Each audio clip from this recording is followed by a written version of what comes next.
Recently, I was asked, how do airplanes avoid hitting one another?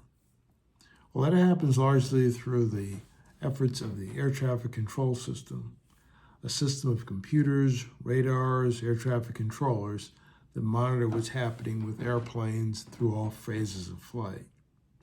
Beginning on the ground, in congested areas, air traffic controllers, even ground controllers, monitor the movement of airplanes as they go to and from the runway.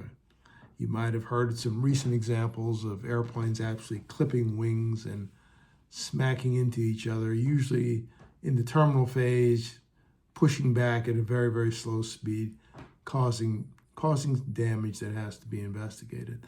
That doesn't happen very much. But in low visibility conditions where planes are taxiing, most modern air traffic control centers at major airports have a system of ground radars that can accurately look at the position of each aircraft to avoid any kind of problem.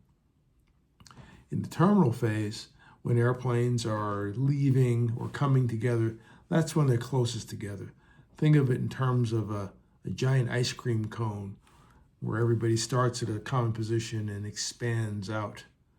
And it's just the reverse when they're landing. Everybody's coming into a position, say JFK, New York, or Singapore, or Hong Kong, or Chicago, where all these airplanes from all different directions are coming back through this cone to perhaps land on the same runway.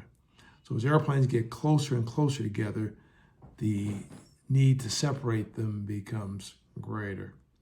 During the en route phase, that's when the airplanes are at cruise altitude, they're up high, they're going. There are very, very few conflicts. It's very, very rare. We used to call it the big sky, little airplane theory, that you had a big sky, a lot of little airplanes, they'd be, chances of hitting one another very, very low. Of course, as you increase the number of airplanes, that chance increases. So radar control using something called a transponder helps air traffic control keep track of everybody. They've got like a primary and a secondary radar.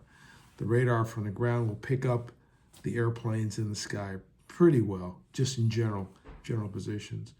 There's something called a secondary radar, and that it links itself to something called a transponder in an aircraft, which is required just about everywhere. And that transponder gives it more specific information, such as speed, altitude, and direction of travel. There's another thing that really helps out that's relatively new, but it's been around for a number of years. It's called ADS-B, Automatic Dependent Surveillance Broadcast. And that is a system that uses a GPS, a global positioning system, on an airplane. I think everybody should have one now. And those GPS signals are relayed to satellites that relay them down to ground controllers. So air traffic controllers can see where all planes are really every second. But the old primary radars, they did a sweep, the information was maybe a minute old. With the ADS-B, the positions are accurate to within a second, which is very, very good. There's something else that airplanes use between each other called the TCAS, Terminal Collision Alerting System. And that also works with the aircraft's transponder, but it goes a little bit deeper. It's where aircraft transponders communicate with other aircraft transponders. It's an airplane-to-airplane conversation. And essentially, if one aircraft gets too close to another and it looks like there's a potential collision, having nothing to do with air traffic control or anybody on the ground, the planes will talk to each other. The planes will talk to each other, alert each other of each other's presence, and in an extreme situation where a collision is forecast, will give instructions to the pilots as to what to do to avoid the collisions. There are two alerts that you can get with this TCAS system, a TA and an RA. That's a traffic alert. When we're within 40 seconds of a potential problem, but no problem exists yet. But both aircraft would be alerted to the presence of the other.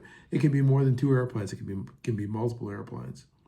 but you'll get an alert when there's an airplane within range. You can see what it's doing. This is the TA, just to say that they're there, no problem.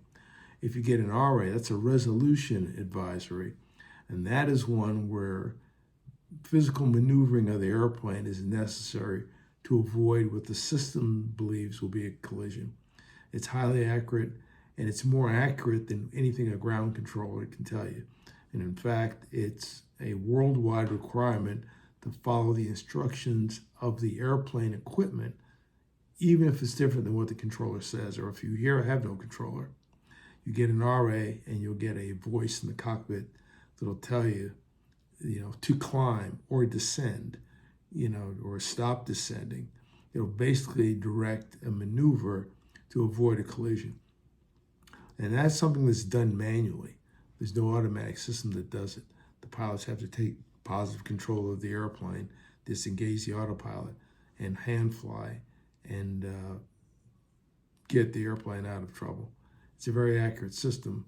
I've never gotten a resolutionary advisory, but I've gotten lots of TAs. In any case, it's important that anyone flying has the discipline and the common sense to follow instructions. Everything is based on you doing the right thing and using your equipment and listening to the advice and the instructions of those who are trying to protect you, the cargo, passengers, and everyone.